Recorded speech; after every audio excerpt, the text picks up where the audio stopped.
¿Qué tal? Buenas tardes. Bienvenidos a la 14ª emisión de Ese Punto. Tenemos a un invitado, un guitarrista, compositor de música experimental, ¿está bien considerarlo así? Un buen nombre. También otras cosas, sé que copista, archivista, docente, ¿verdad? Y sí, uno se tiene que rebuscar con lo que hay. Un poco de todo. Con lo que hay y con lo que se puede hacer. Con lo que se puede, más vale. Tomás Cavado, argentino, ¿verdad? Porteño. Sí, claro, claro. Muy bien. Siempre. Esta vez estamos con una sola cámara, que bueno, porque también el ser dos lo posibilita. Acompañados de unos alfajorcitos, de un café que pide ser renovado pronto. Quería mencionar entre estos libros que algunos ya son repetidos de otras emisiones, como la vez pasada que estaba Dolina con Bar del Infierno, A Cielo Zaratustra, El Túnel, pero está de Pablo José Semadeni, que no es un libro nuevo, pero es nuevo en mis manos porque él me lo regaló hace poco. Pablo Semadeni fue un invitado en el programa en la segunda emisión, historiador, escritor, y este es un libro, un ensayo de análisis de la historia argentina, de la cultura. El escape de la cultura, horizontes, corredores, miradores y mojones estratégicos. Él no sabe que yo le estoy haciendo publicidad al libro, pero bueno. Un secreto. Bueno, muchas gracias, Tomás, Gracias a vos, por haber Marcos. venido. Siempre me ha resultado desde que no hemos conversado casi nosotros. No, sería como la primera vez, ¿no? Yo y no hablamos mucho esa vez, pero compré un disco. ¿Cuándo? Cuando tocaste en la casa de Gustavo, ¿puede ser? Gustavo Brigado. Ah, cierto, es verdad, sí. Ahí por Callao y Córdoba, ¿no? Vive él. Sí. Fue por ahí. Una música muy... como con muy pocos elementos y con duraciones muy dilatadas, muy sutil, ¿verdad? Ujú. Que hacían con una... Sí, en ese Una- momento una tocábamos chica. con Gabriela Areal, que es una chelista, compositora también. Sí, en ese momento estábamos haciendo eso. Estaba buena esa experiencia, justo que hablábamos el otro día que hablábamos recién de Mario del Risco, Ajá. que es un músico, un trompetista, que justo nos dimos cuenta que lo conocemos los dos. Hablaba con él un poco de como de ese formato, de esa propuesta de música que está un poco como entre la composición y la improvisación, ¿no? Que son como, bueno, justo como en ese formato, en esa cosa medio del dúo, se da como una práctica medio cotidiana también, que teníamos con Gabriela mucho. Y quizás ahí, a mí me gusta lo que dice un compositor estadounidense, capaz conoces, que se llama Christian Wolff. Él no habla de improvisar. Cuando habla de improvisar, en realidad lo que él dice es tocar. Dice, vamos a tocar. Ok. Entonces es como, no sé, caer a la situación sin demasiada... sin demasiada elaboración previa, ¿no? Y eso está bueno, pero yo siempre como que lo veo, y es lo que hablaba con Mario, como de que uno llega a eso como a través de una práctica, o no sé, como de repetir esa circunstancia varias veces, y es como que llegas más relajado a esa situación de tocar cuando tenés eso. Está relacionado con la vida, ¿no? Es también un ejercicio para estimular cierta actitud ante la vida, ¿verdad? Sí, ¿Cómo lo puede sentís ser, vos? sí, como siempre está bueno cuando uno no lo piensa tanto, ¿no? También, como cuando uno o cuando uno no lo tiene que pensar tanto como para entrar en eso. Que para mí eso es como un tema en la improvisación, como Si uno no sabe esta para cosa, qué es. claro, y esta cosa como de, bueno, o de enfatizar mucho esa idea de que no hay que saber, o como de pensar demasiado como en qué cosas voy a hacer, o cuáles son mis materiales, o con qué cosas voy. Es un poco las dos cosas, ¿no? También. Como que uno hace todo un proceso y vas como juntando cosas, como en la vida, no sé. Te vas encontrando con cosas y te quedás con lo que te sirve y con lo que no, y después caes a la situación. Bueno, a mí me da la impresión, como sucede con varios invitados, ahora vamos a pasar a ver los videos, pero ya esto que se está hablando, siento que se va a conectar. Vos no sabés cuál es el video que elegí yo No. sí sé el que elegiste vos, así que siempre tengo ventaja. Estamos desbalanceados. Pero bueno, sugiero que miremos primero el que elegiste vos, Parece bárbaro. que es un fragmento de una película japonesa, ¿verdad? No, son varios fragmentos de pelis de Ozu, este director japonés de posguerra.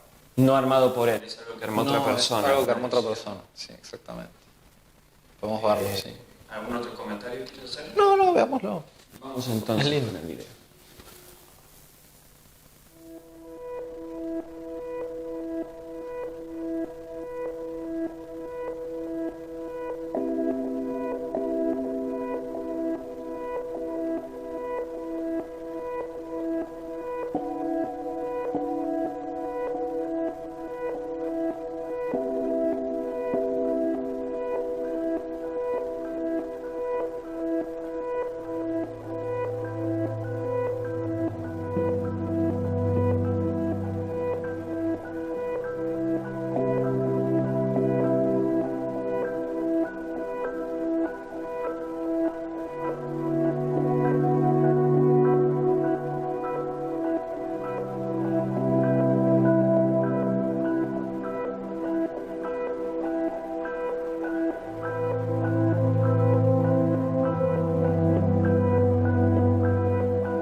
Súper breve.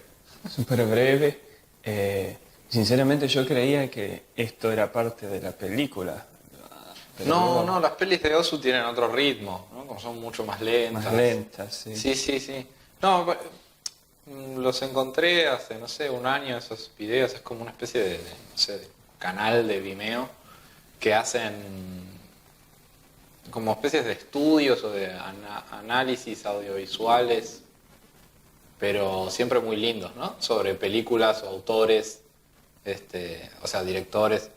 Y no, ese me pareció bellísimo. Como esta cosa como de encontrar como algunos elementos y como ponerlos como uno atrás del otro, como hacer una especie de lista. Como Sí, y me parece un resultado muy artístico, muy bello. También, sí, sí. Que yo dije, wow, qué genial que hizo esta película con esto, De una. dividir, pero creo que lo hicieron con mucha modestia. Sí, seguro. Sin demasiada pretensión de Sí, salir eso, esto. eso me gusta mucho de esos videos. Cogonada, creo que ahí aparecía al final el nombre del canal. Tienen uno con las manos en Bresson, que es muy lindo el video también. ¿Y de este qué te llamó la atención particularmente? No, bueno, eso que te decía, como de esta idea como de tomar una especie de fuente, en este caso un autor, y como elegir un elemento y hacer una lista como de las veces que eso aparece, que es como de alguna manera señalar como algo nos está queriendo decir con esto, o algo esto dice en las pelis. Igual tampoco habla mucho, o sea, el video no dice mucho sobre qué se dice con eso, pero me parecía lindo esa idea. Y bueno, ya como que la idea del pasillo y la gente como transitándolo y como de ese lugar como el pasillo también, me parece como... No, me parecía algo lindo. Y después unas imágenes de ausencia, en las que ya no hay nadie. Claro, total, sí, porque el tema son los pasillos, ¿no? Que pueden... Y bueno, esta cuestión veía de la observación, del movimiento, del tránsito, de lo que no queda, la siento un poco en vínculo con lo que decías de la improvisación, como decíamos. Sí. Y sugiero que miremos el video que elegí, Sí, sí. que, bueno, en este caso sí es más discursivo, Ok. más palabra, es un fragmento de un discurso que hizo el filósofo místico de la India, Jim Krishnamurti, cuando era joven, tendría 25 años más o menos, y en que él decide abrirse de toda una organización que a él lo apoyaba, lo sostenía, que era la sociedad teosófica, y a razón de ciertas consideraciones que están manifestadas en este discurso. Así que bueno.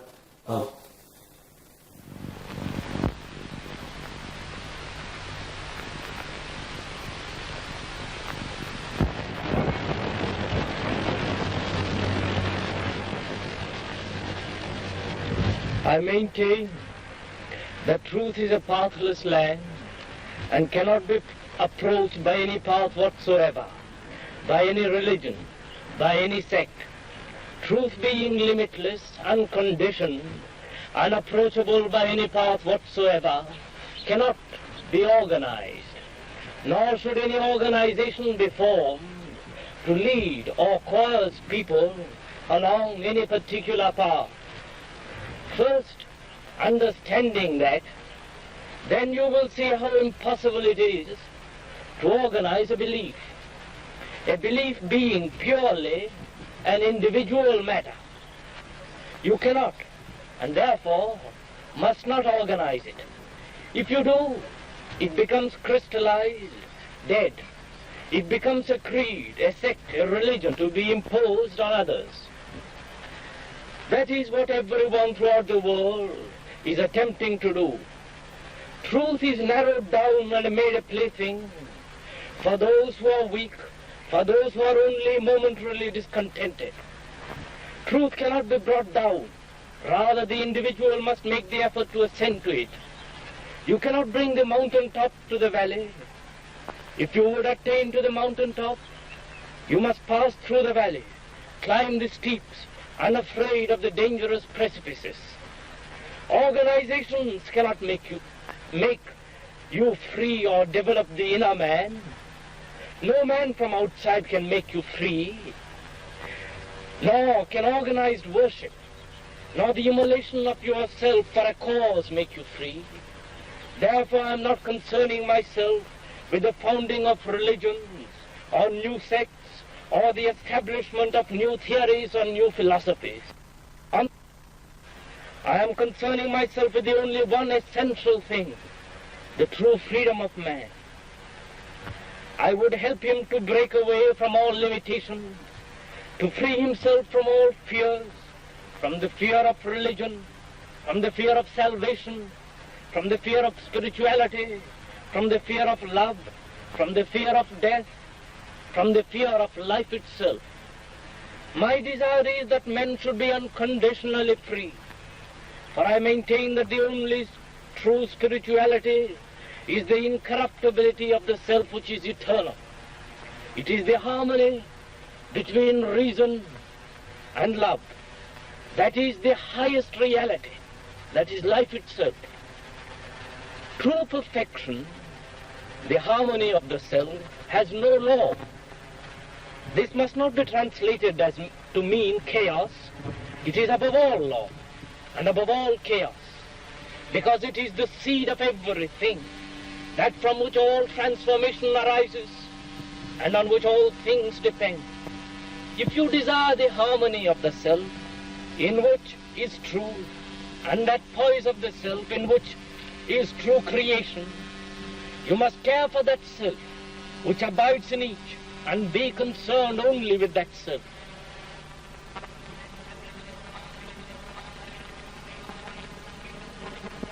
In creating that eternal poise lies the unfoldment of truth. Without understanding, the struggle between mind and emotion creates fear. If you would establish that harmony, then worship, prayers, mediators, the seeking of comfort are unnecessary. You must come to it naturally, as the flower blooms of a clear morning. The mind and the heart are of the same substance, and you must look to the purification of that substance and make that substance, which is thought, which is love, incorruptible. The moment there is in thought separation created by the mind, there is limitation and hence sorrow. The moment there is in love the creation of personal likes and dislikes, there is limitation and hence sorrow. To make the mind and the heart of man free from limitation, free from corruption, is happiness, liberation, and truth.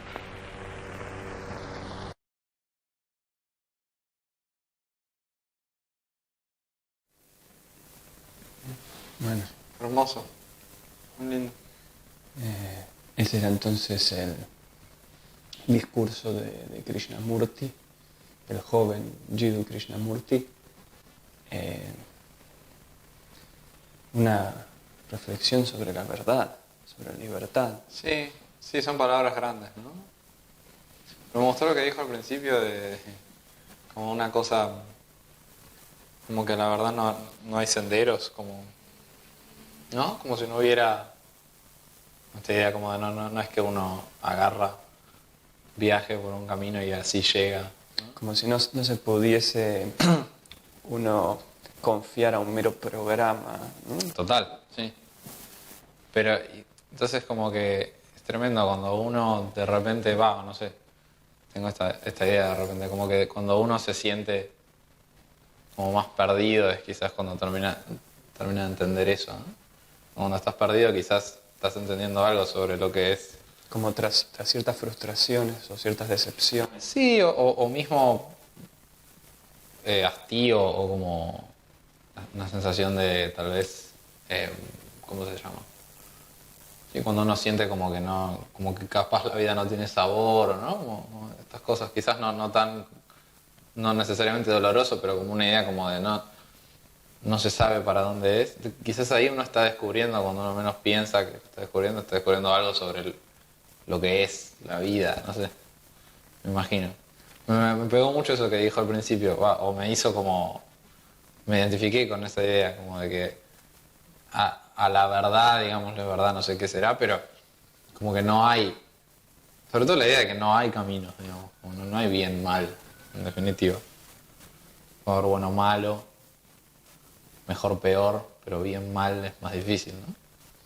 Y pensaba, bueno, que habla de los caminos, del sendero, este video que vos compartiste, Claro. en el que, bueno, esta gente que hizo esta edición, este montaje de las películas, toma las partes del movimiento, del tránsito. Nadie se queda Tránsito, ahí claro, a establecer, como dice, una organización o algo. Es puro movimiento o pase. Y esto que también conversamos antes respecto a la improvisación o composiciones también, que decías vos, composiciones que también permiten o abren paso a esta improvisación. Sí. Sí, no sé, como la verdad que no entiendo bien lo que es la improvisación y quizás no soy como, no tengo como una idea muy formada sobre lo que es. Sí sé que más allá de si uno está tocando una pieza o no, como que el momento en el que uno la está, digamos, no sé, vamos a decirle, no sé, como actualizando, ¿no? El momento en el que uno como lleva al acto la música, pasan un montón de cosas que uno no prevé, ¿no? Y uno puede o mirar para el costado o bueno, sufrir porque pasan cosas que uno no prevé y no puede como decidir y bueno, lo agarran de sorpresa, o hacer de eso, y es como lo que a mí me gustaría que pase, como hacer de eso una forma de hacer música también. Esta idea como de que de ese no saber surgen un montón de cosas, ¿no? Como de esos espacios que hay entre lo que está escrito y lo que suena, ¿no? Que nunca es lo mismo, obviamente no son lo mismo.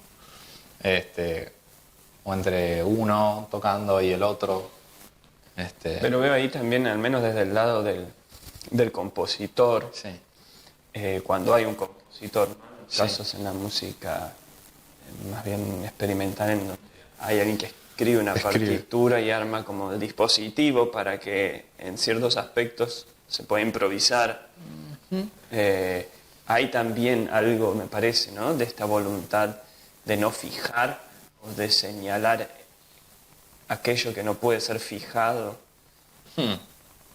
Sí, yo lo veo más como que uno hace alguna especie de contorno, como que, no sé, como si uno abriera una puerta, como tocar una pieza es como abrir una puerta, ¿no? Como dejar que entren cosas. Entonces son imágenes que se me ocurren, ¿no? Nunca pienso en primero tiene que pasar esto, después tiene que pasar esto. Por lo menos no tan Es decir, te referís a cronométricamente. cuando componés, Sí, que, sí. que no querés como premeditar la sucesión, una cierta sucesión de eventos, ¿esto decís? Sí, puede ser algo con eso. O sea, como que no está puesta el foco como en la narrativa y como en seguir un hilo que te lleva de A a B, de B a C, de C a D, y entonces te conté una historia, ¿no?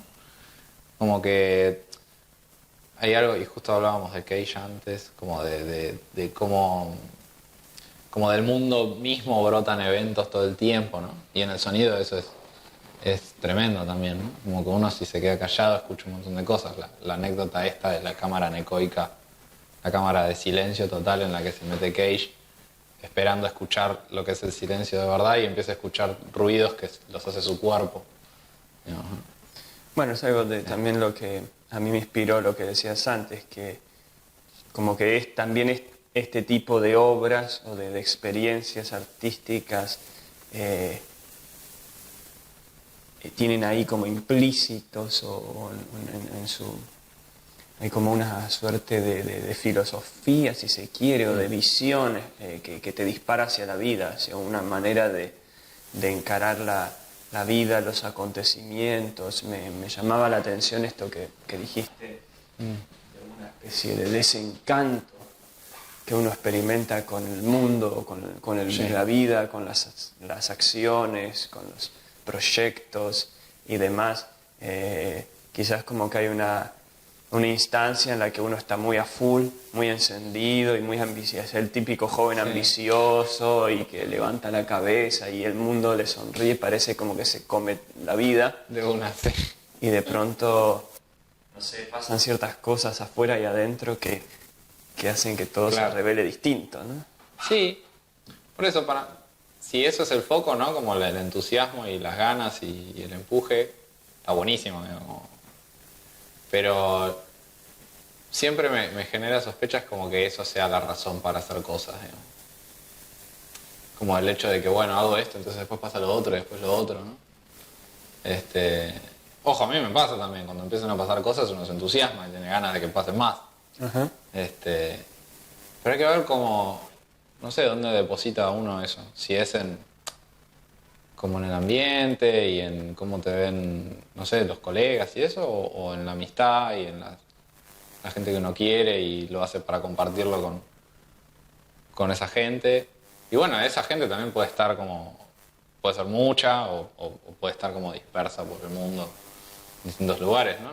No estoy hablando de la familia necesariamente, aunque también, obvio. Pero eso, y más allá de eso, como cuando uno experimenta como estas cosas que pasan en la vida, que uno se aferra capaz más a como las ganas de que pase esto o lo otro y de pronto, garrón, no pasó, o bueno, o no pasa más. Y entonces ahí es cuando uno se encuentra un poco más como, entonces ¿para qué era todo esto? Y en ese sinsabor para mí hay como una repotencia como para hacer cosas, ¿no? Como que si uno se puede como concentrar en eso, ve que en realidad no hace falta hacer mucho para que aparezca algo a lo que se le puede como prestar atención y que uno puede como experimentar algo, pongámosle lindo, ¿no? Como que no. Como que uno no depende de estar lleno de esa carga de deseos o de expectativas y de esfuerzo, ¿no? Claro. Sino que desde esa especie de, que sería como una relajación, como un soltar pretensiones quizás, surge de otra manera, como desde otro lugar, la creación, la creatividad o el actuar, algo así. Puede ser algo de eso. Igual, como te digo, digo, yo no me considero una persona como totalmente, ¿cómo se diría? Desconectada como de eso, ni ahí. Pero sí que quizás trato como de tener en cuenta como ese otro costado. Como esto, que es lo que en definitiva me permite hacer a mí lo que hago, que realmente es muy poquito. O sea, si no sé, si de repente te topás con una partitura mía de ahora, no le vas a encontrar mucho, no va a haber mucho dicho. O lo poco que haya dicho va a ser muy sencillo. Entonces es todo para abrir un momento, para compartir con los otros. Digo, para mí la música es eso, como algo para compartir con los demás. A través del sonido, a través del ritual de la escucha. Por eso para mí el escuchar es re importante, el concierto es re importante. No son cosas para hacerse como ya sí, esto ya pasó. No, para mí tienen mucha importancia todavía esas cosas. Y a veces como que hay una cosa como de bueno, que hay que darle una vuelta de tuerca a todo, ¿viste? Como que hay que reelaborar el concepto de música, el concepto de concierto. A veces tal vez es un poquito menos, es como, lo que pasa es que como que correrse un poquito, tirarse un poquito para atrás y dejar que aparezcan unas cosas ahí. Eso es lo que a mí, la posición que a mí más satisfacciones me ha dado y que me ha permitido como compartir con más gente de un modo más tranquilo y menos esta cosa del autor y del compositor y que le dice a los demás lo que tienen que hacer, ¿viste? A mí eso no... Ahora lo que pienso en todo esto que decís, que de alguna manera hablas de tu labor en la música, en la composición particularmente, y tu relación con otras modalidades, sean de otros o también tuyas en alguna otra época quizás. Sí.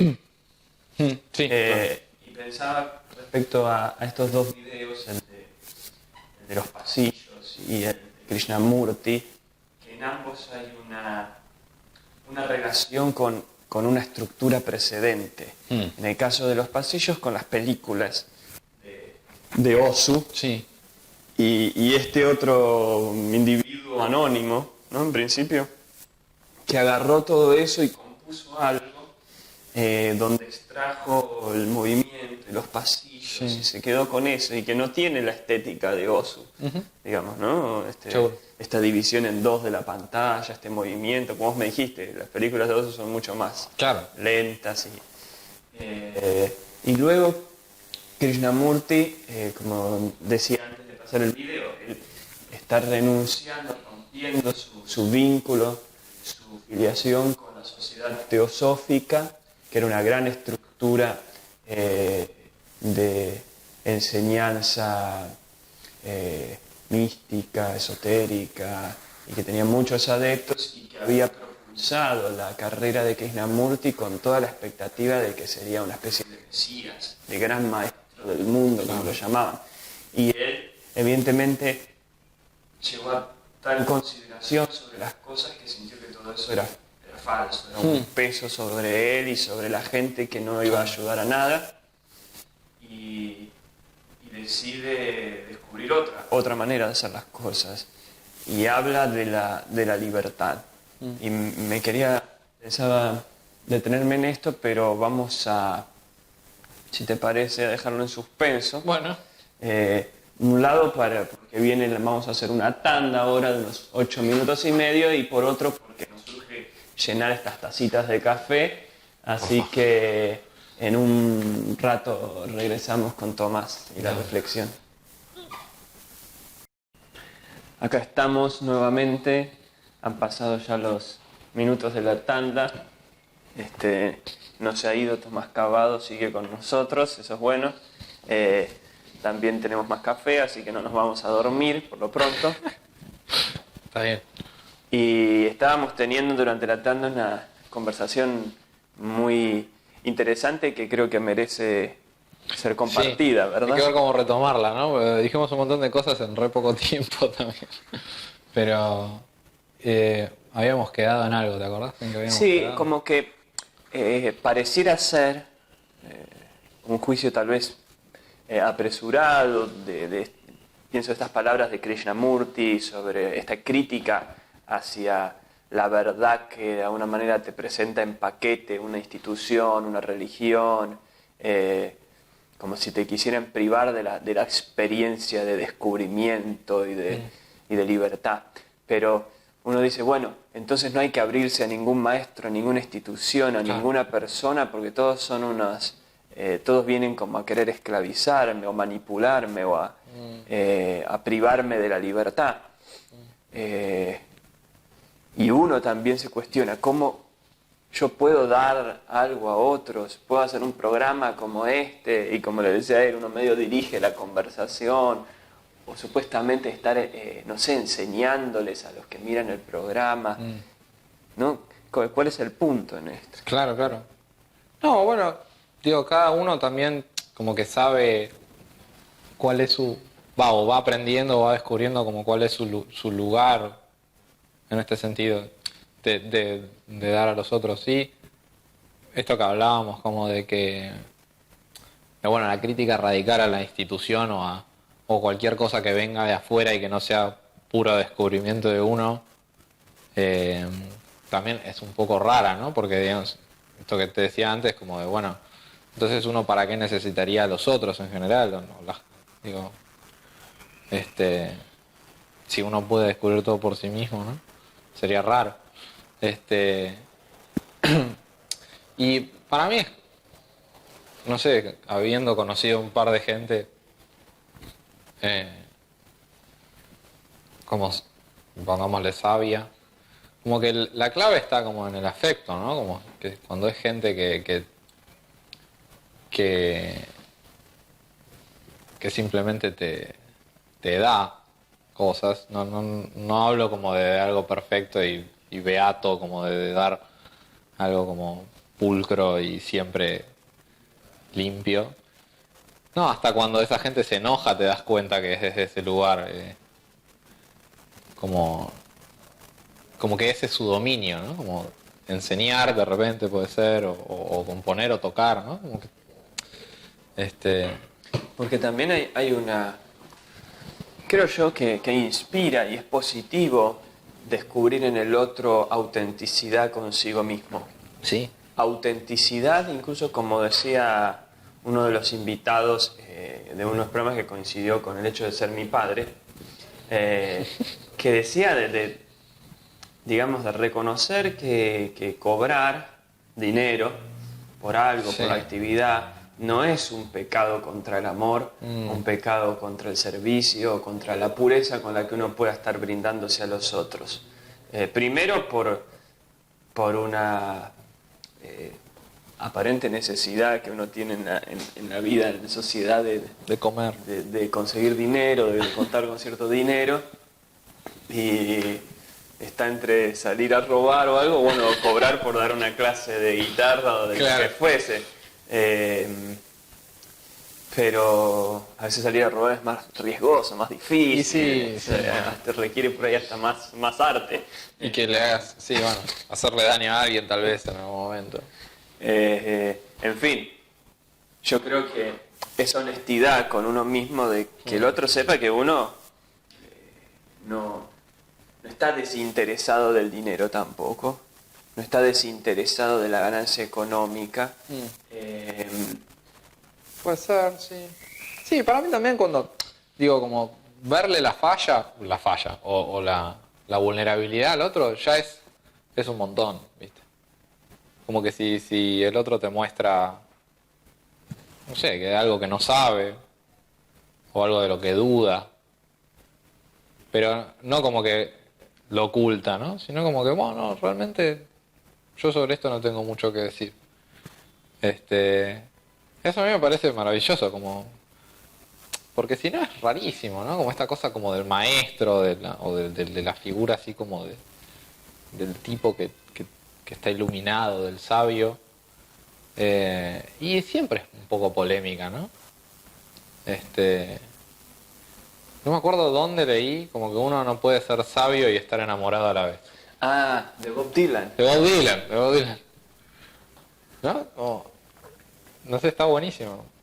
Y como también está la figura del sabio zen que nunca te dice lo que te tiene que decir, ¿no? Nunca te da la enseñanza, simplemente como arroja cosas y vos algo entendés. Está bien, para mí es un poco frío, digamos, eso. Ahora también no me identifico tanto con... yo siento que si de pronto en el otro se da una auténtica expresión o manifestación que a nosotros nos parece perfecta, de sabiduría, de luz, decimos, este hombre es un ángel o lo que fuese, no creo que necesariamente tengamos que fastidiarnos con eso, sospechar no. de eso, porque tal vez es algo muy verdadero y él no lo hace con ánimo de doblegarnos. No, seguro. Pero, de vuelta, para mí siempre está como integrado como una vulnerabilidad. No sabría cómo ejemplificártelo, pero digamos, yo la poca gente que conocí que así de decir, wow, este tipo o esta mina saben de lo que están hablando, en general está acompañado como de algo, como de mucha sinceridad y poca impostura. A eso me refiero con vulnerabilidad tal vez. Como, nada, relajado, de alguna manera. Y pienso entonces de vuelta con lo de Krishnamurti, cuando él refiere a la libertad. Él dice, yo quiero en el hombre esta libertad. Y yo creo que en esta ruptura que él hace con la sociedad teosófica, con la Orden de la Estrella de Oriente, creo que la que habían armado para él, no lo hace solo por amor de la libertad de la gente. Ajá. También creo yo por amor de su propia libertad. Ok. Entonces, creo yo que hay una defensa de la propia necesidad de no estar bajo ciertas cargas, bajo ciertos condicionamientos, bajo ciertos miedos, bajo ciertas especulaciones. Claro. Un poco lo que hablábamos antes, ¿no? De todas estas expectativas o dinámicas, de todo lo que uno tiene que alcanzar y lograr. Entonces también esperás que la gente se quede con tal impresión de vos para que, bueno, te vuelvan a contratar o esto y aquello. Sí. Se vuelve un poco a veces doloroso todo eso, no sé si... Sí. Pero está bien también. Hay que hacerlo. No, lo que vos decís, no sé, la guita es la guita, qué sé yo.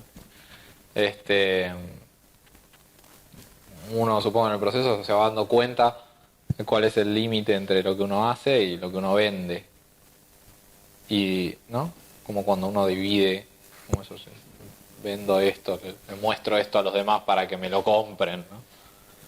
Y uno hace algo para uno y para sus amigos y para los demás en un sentido como de no venta, ¿no? Como, Es interesante, pienso en esto que decíamos de la honestidad con uno mismo y del dicho que dice el que avisa no traiciona. Ajá.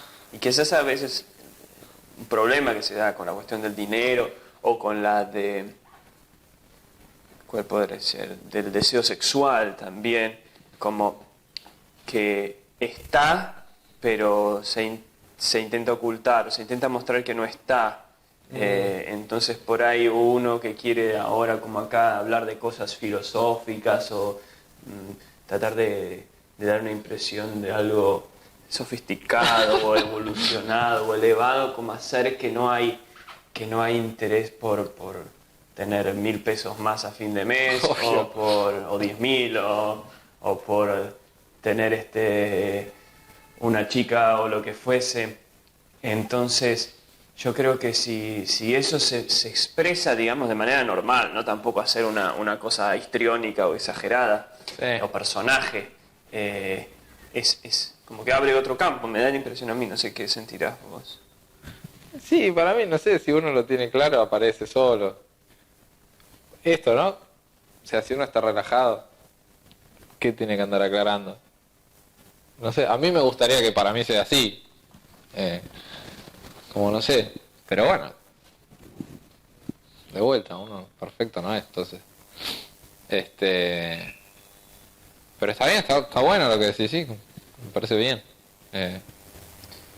Y entonces, ahora por ahí, en estas instancias finales, a mí me suscita,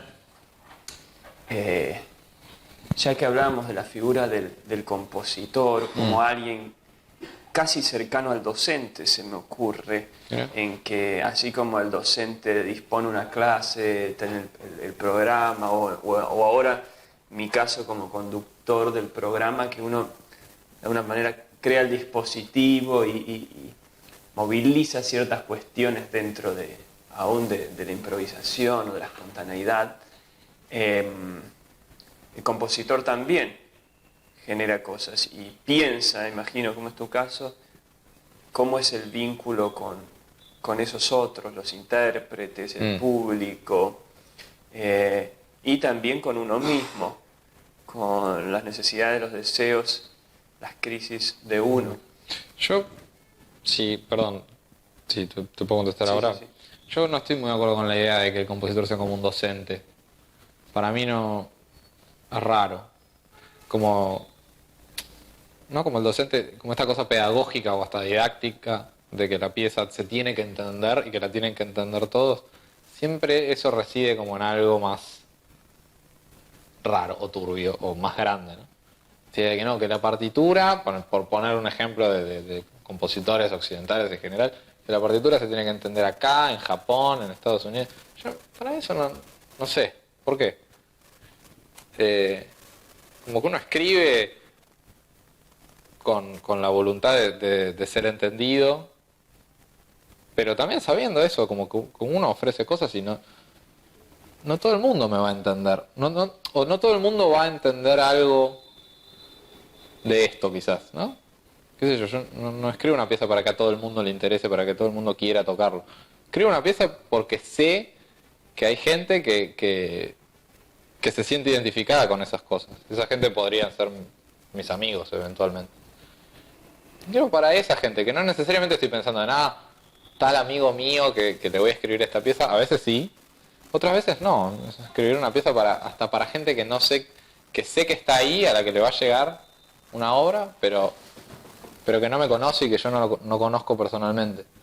Es como, imagino como ofrecerles algo con esa actitud, como ofrezco esto con ánimos de ser entendido, pero no con ánimos de que sea perfectamente claro lo que quiero decir. Bueno, pero esta diferencia que querías hacer entre el compositor con el pedagogo, sí. Según también he leído unas propuestas pedagógicas tuyas, también por lo que percibí se aproximan a esto que decís de la forma de hacer música o de componer que te gusta. O sea, la pedagogía también puede eventualmente ser concebida de un modo menos dirigido tal vez, o menos jerárquico, o con un sentido de la verdad menos rígido.